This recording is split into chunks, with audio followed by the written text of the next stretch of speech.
Good morning students. आज हम अध्ययन करते हैं सरल लोलक या सिंपल पेंडुलम। सरल लोलक की स्थिति ऊर्जा ज्ञात करना। सरल लोलक की स्थिति से ऊर्जा ज्ञात करना। देखिए, सिंपल पेंडुलम या सरल लोलक आपने देखा भी, और घरों में जो घड़ी का जो पेंडुलम होता है वो किस प्रकार गति करता है उससे समय आपने देखा है। जैसे मान लीजिए ये घड़ी का इस प्रकार पेंडुलम है, क्या है, स्मॉल एम द्रव्यमान का ये पेंडुलम का हुआ, इसका द्रव्यमान कितना है, स्मॉल एम। अब देखिए ये गति करता है तो मान लीजिए यहाँ से यहाँ तक आ सकता है और इसी प्रकार यहाँ से यहाँ तक जा सकता है, जाता है। इससे समय देखते हैं इस प्रकार गति कर रहा है तो इसका ये वर्तीय चाप की अनुदिश क्या होगी, गति होगी। क्या होगी, वर्तीय चाप की अनुदिश से गति होगी। ठीक है, इस पिंड का द्रव्यमान स्मॉल एम है, सिंपल पेंडुलम का या सरल लोलक का जो द्रव्यमान है वो क्या है, स्मॉल एम। अब इससे संबंधित जो पेंडुलम से संबंधित धागे की जो लंबाई है मान लीजिए वो एल है। क्या है, एल लंबाई के धागे से स्मॉल एम द्रव्यमान का तो पेंडुलम बंधा हुआ है और ये स्मॉल एक्स दूरी तक चाप की गति करता है। ये जो चाप की गति है ये कितनी है, स्मॉल एक्स। अब आपको इससे संबंध क्या ज्ञात करना है कि इसकी स्थिति ऊर्जा क्या होती है।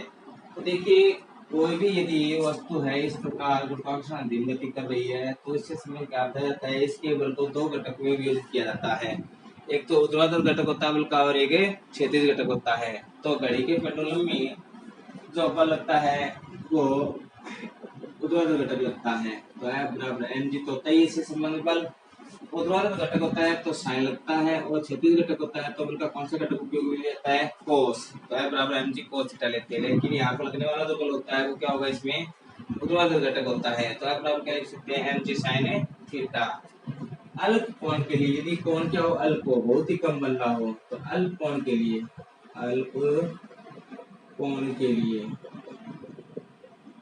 लेकिन ये साइन थीटा लगभग किसके बराबर हो जाएगा, थीटा डी। ये साइन थीटा स्थान कह सकते हैं थीटा, क्योंकि साइन जीरो मान आपने देखा हुआ जीरो। तो जैसे जैसे कम होता है साइन का मान, कोण का मान कम होता है तो उसकी वैल्यू क्या कम प्राप्त होती है। तो F बराबर कह सकते हैं mg थीटा। साइन थीटा स्थान के लिए क्या, थीटा लिख दिया।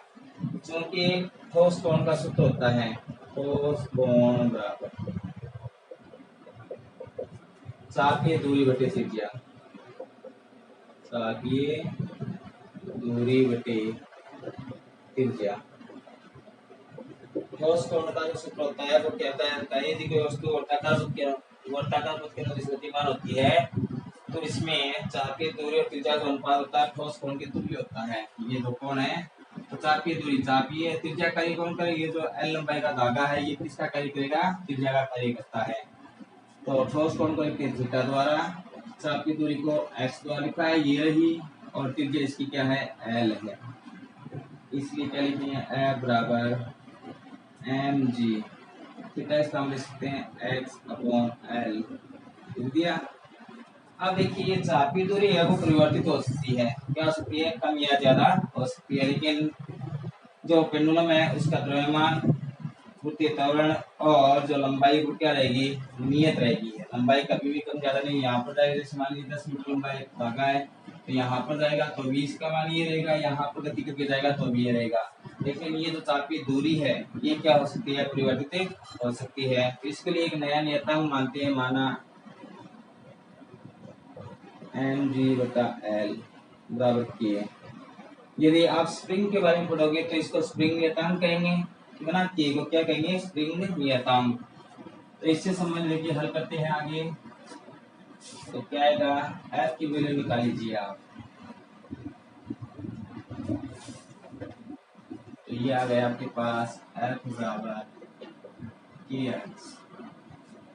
ठीक है, mg/l के स्थान पर लिख दिया, k लिख दिया, तो F बराबर क्या आ गया, kx। समीकरण नंबर 1। यदि ये समीकरण एक आ जाएगी तो आप स्वयं कर सकते हो।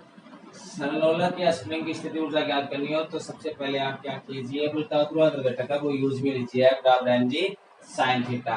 ठीक है, sin थीटा ये अल्प कोण के लिए क्या लिख सकते हैं, थीटा लिख सकते हैं। ठोस कोण का सूत्र क्या होता है, चापीय दूरी बटे त्रिज्या। तो चापीय दूरी कितनी थी, x, और त्रिज्या कितनी थी, l। ठीक है, तो एक्स बटा एल, तो एम जी और एल ये सभी क्या है, नियत राशि है, तो इसको एक नया नियतांक मान लिया के। स्प्रिंग के लिए इसको स्प्रिंग नियतांक कह देते हैं, ठीक है ना। अब देखिए एफ बराबर क्या आ गया आपके पास, के एक्स आ गया। अब देखिए आप उस क्लास में जाओगे तो एक समाकलन संबंध सूत्र पढ़ोगे, कार्य संबंध कार्य सूत्र से, वो होता है डब्ल्यू बराबर एफ डी एक्स, बल गुणा विस्थापन होता ही होता है, कार्य सूत्र होता है ना।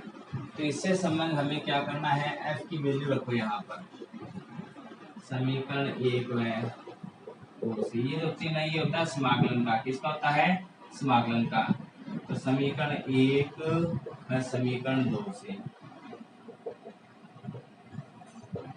आप इसका समाकलन याद रख लीजिए और कुछ नहीं करना है, ठीक है ना। के एक्स, एफ की वैल्यू क्या है, समीकरण में के एक्स डी एक्स, डी के आगे एक्स है तो इसके पद का समाकलन करना है, क्या करना है, इसके पद का समाकलन। तो पहले डी के जो आगे है वो रखिए इसके अंदर, इस चिन्ह के अंदर, इसे कहते हैं समाकलन का चिन्ह। तो के तो बाहर आ गया, एक्स डी एक्स, ठीक है ना। तो देखिए इसका समाकलन करेंगे तो एक सूत्र होता है एक्स की घात एन डी एक्स, जिसका क्या होता है एक्स की घात एन प्लस वन बटा एन प्लस वन। जैसे एक उदाहरण से समझा मैं, आपको कह दिया जाए एक्स की घात दो का समाकलन कीजिए, तो एक घात उठा दीजिए, दो प्लस एक कितनी हो जाएगी, तीन। एक्स की घात तीन बटा तीन, जितनी घात उठाती है उतनी नीचे लिख दो। या जैसे एक्स की घात सात का ले लिया जाए, एक्स का सात का समाकलन क्या होगा, तो एक्स की घात एक घात उठा दो, दो घात उठाती हुई लिख दो। तो इस प्रकार इसका समाकलन किया जाता है, जो आपको उच्च क्लासों में बताया जाएगा। तो देखिए हमें इसका समाकलन करना है, तो हमारे अनुसार क्या जाएगी, किया गया कार्य, इसलिए W बराबर के, एक्स की घात एक मान सकते हैं तो एक्स स्क्वायर बटा दो। तो किया गया कार्य वो किसके रूप में संचित हो रहा है, स्थिति ऊर्जा के रूप में, क्योंकि U बराबर क्या लिखेंगे W, इसलिए U बराबर के एक्स स्क्वायर बटा दो। देखिए किसी पेंडुलम की स्प्रिंग की स्थिति ऊर्जा ज्ञात करनी है तो सबसे पहले मान लीजिए उस पेंडुलम या स्प्रिंग का जो द्रव्यमान है वो स्मॉल m है, ठीक है, और इस पर लगने वाला जो बल होता है वो ऊर्ध्वाधर घटक बल कार्य करता है। पेंडुलम की जो लंबाई है वो l है, ठीक है, और ताकि दूरी जो आपने चित्र बनाया था उसमें तय की दूरी जो है वो क्या है, x है। तो इस पेंडुलम पर लगने वाला जो ऊर्ध्वाधर घटक बल का सूत्र क्या होगा, F बराबर mg sin थीटा। क्षैतिज घटक होता तो cos लगता है, ठीक है ना। अल्प कोण के लिए आप क्या ले सकते हो, sin थीटा के स्थान पर थीटा ले सकते हो, तो F बराबर mg थीटा, ठीक है। ठोस कोण का सूत्र होता है चाप की दूरी बटे त्रिज्या, तो थीटा बराबर क्या लिखेंगे, x बटा l, क्योंकि चाप की दूरी x है और जो लंबाई है धागे की वो किसका कार्य कर रही है, त्रिज्या कार्य कर रही है। तो धागे की लंबाई हमने l मानी और चाप की दूरी x मानी, तो x बटा l। अब देखिए आपके पास ये वैल्यू रखते हैं थीटा के स्थान पर, तो f बराबर mg x अपॉन l। तो वस्तु का द्रव्यमान m, वृत्तीय त्वरण g और l लंबाई, ये तीनों क्या रहती है, इसमें नियत रहती है। तो इसको एक नया नियतांक मान लिया mg अपॉन l को k, तो f बराबर kx आ गया। f की वैल्यू हमने प्राप्त कर ली। अब इसके बाद में कार्य सूत्र होता है, ये आपको ध्यान में रखना होगा, कार्य बराबर क्या होता है, बल गुणा विस्थापन। तो इसमें ये जो चिन्ह लगा हुआ है कौन सा, कि आपके पास ये जो चिन्ह है ये समाकलन का चिन्ह होता है, ठीक है ना, जो संपूर्ण कार्य ज्ञात करेगा। तो f की वैल्यू होती है यहाँ पर kx, लिखा गया x है तो k क्या होगा, नियतांक हो गया बाहर आ जाएगा। अब देखिए इसका समाकलन करते हैं, तो x की घात n dx, ये समाकलन का सूत्र है x की घात n plus one upon n plus one, अतः x की घात एक है तो इसका समाकलन करें, ये घात बढ़ा दो तो x स्क्वायर हो गया, बटे में जितनी घात है उतनी लगा दो दो। और किया गया कार्य किसके रूप में संचित हो रहा है, स्थिति ऊर्जा के रूप में हो रहा है, तो u बराबर क्या लिख सकते हैं, w, u बराबर के x स्क्वायर अपॉन 2, ठीक है। स्प्रिंग की स्थिति ऊर्जा हो तो भी ये सूत्र यूज में लिया जाएगा, ठीक है। अब देखते हैं इससे संबंधित कुछ न्यूमेरिकल। तो देखिए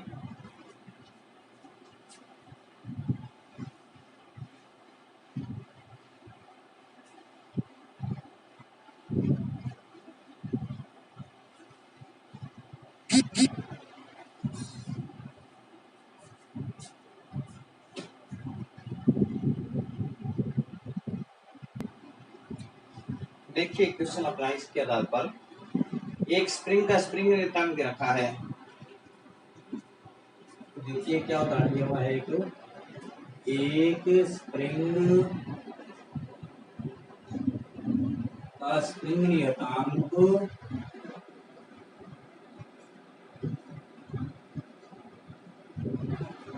ए बराबर 6 गुना 10⁴ न्यूटन प्रति मीटर है तथा इसे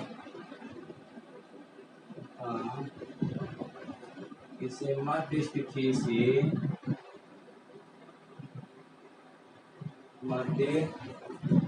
से 1 सेमी तक खींचने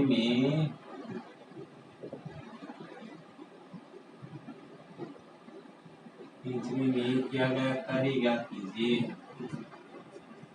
खींचने में किया गया कार्य ज्ञात कीजिए।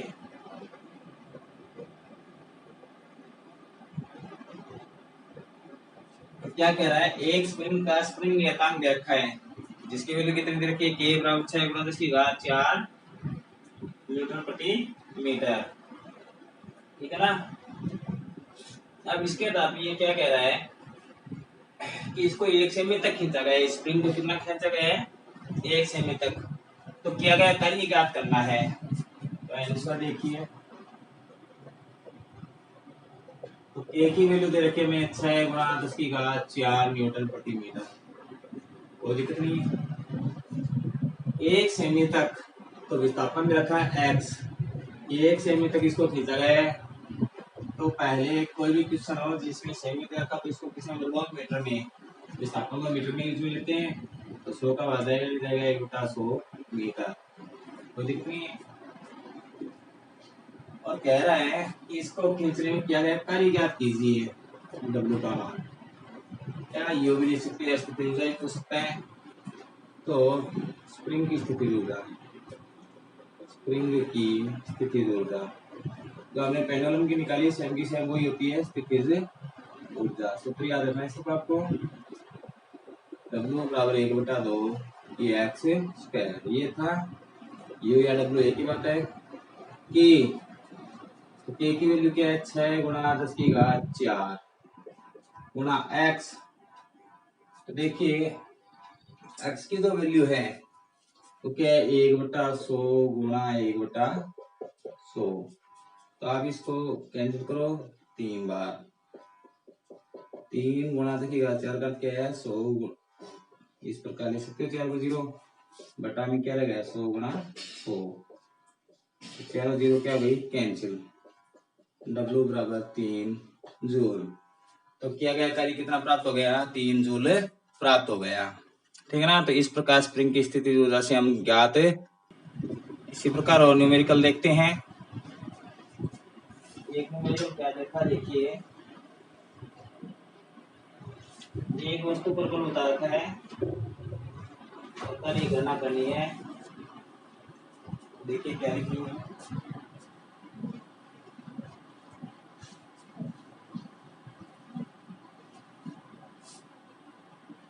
तो अगला जो क्वेश्चन दे रखा है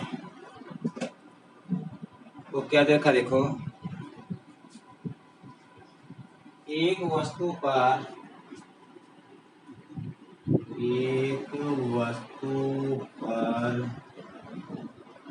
20 न्यूटन बल लगाने पर 20 न्यूटन बल लगाने पर वस्तु 10 मीटर विस्थापित हो जाती है। 10 मीटर विस्थापित हो जाती है।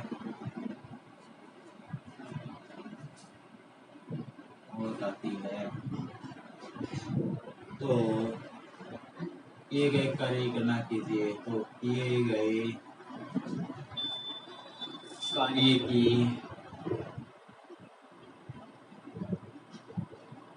गणना कीजिए।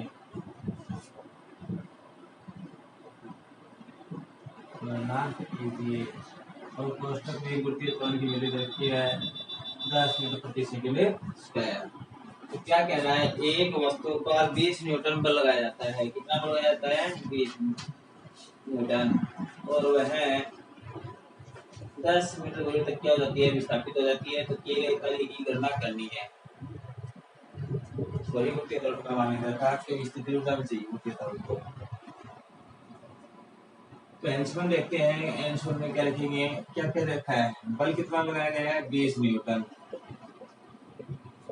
और विस्थापन कितना गया 10 मीटर मतलब एस। इसके अनुदिश से लगा रहे हैं तो टाइम आप वैल्यू 0 ले सकते हो, या कार्य सूत्र से डायरेक्ट लिख दो, कार्य सूत्र से। तो डब्ल्यू बराबर क्या होता है, एफ इंटू एस। एफ की वैल्यू 20, एस की 10, 20 को 10 से गुणा करेंगे 200 जूल। तो किया गया कार्य कितना गया 200 जूल प्राप्त हो गया, ठीक है ना।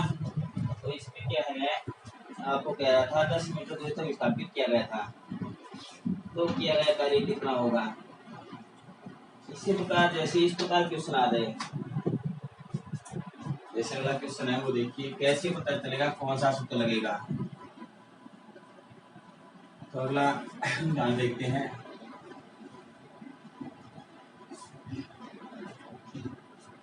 अगला क्वेश्चन देखिए क्या कह रहा है, 1 केजी द्रव्यमान, 1 केजी द्रव्यमान, 1 केजी द्रव्यमान की वस्तु को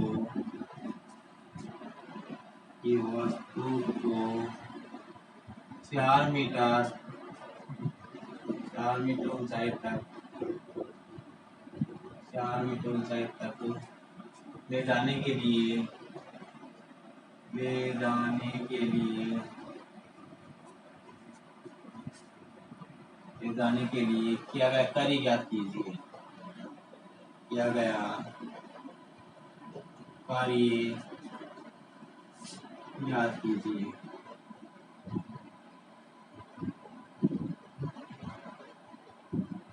एक वस्तु है जिसका द्रव्यमान कितना दे रखा है 1 केजी, और कितनी ऊंचाई तक ले जा रहा है 4 मीटर। अब देखिए यदि धरातल से ऊंचाई की ओर चलते हैं तो आपको पता है वस्तु में स्थितिज ऊर्जा उत्पन्न होती है। कौन सी ऊर्जा उत्पन्न होती है, स्थितिज ऊर्जा। मतलब किया गया जो कार्य होता है वो किसके रूप में संचित होगा, स्थितिज ऊर्जा के रूप में संचित होगा, ठीक है ना।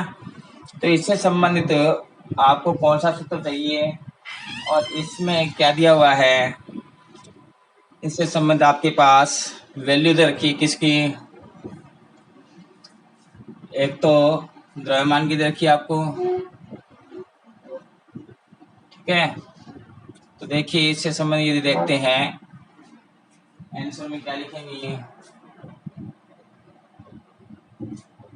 कि एम की वैल्यू देखी है 1 केजी, द्रव्यमान कितनी ऊंचाई तक, तो एच 4 मीटर, और कोष्ठक में आपको गुरुत्वीय त्वरण इसमें दिया हुआ मिलेगा। धरातल से ऊपरी या नीचे की ओर आते हैं उस ऊंचाई से तो गुरुत्वीय त्वरण या गति होती है वस्तु की 10 मीटर प्रति सेकंड स्क्वायर रखा है। तो जी की वैल्यू रखी है 10 मीटर प्रति सेकंड स्क्वायर, ठीक है। और क्या किया गया कार्य, तो एम है, जी है और एच है। तो इसी समय आपको पता चल जाता है कि एम, जी और एच स्थितिज ऊर्जा में उत्पन्न होते हैं। तो देखिए इससे संबंध कैसे ज्ञात करेंगे, तो देखिए क्या किया जाएगा इसमें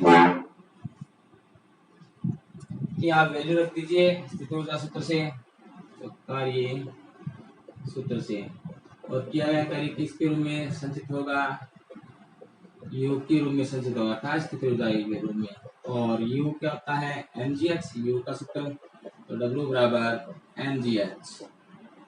तो m की वैल्यू क्या है 1, g की वैल्यू क्या है 10, h की वैल्यू कितनी है 4। तो किया गया कार्य कितना गया 40 जूल आ गया, कितना गया किया गया कार्य 40 जूल प्राप्त हो गया, ठीक है। इसी प्रकार एक और क्वेश्चन देखिए,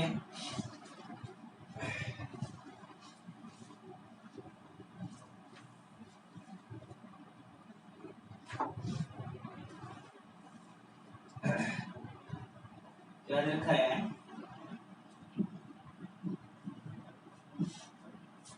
इसको साफ करते हैं फिर देखते हैं अगला क्वेश्चन।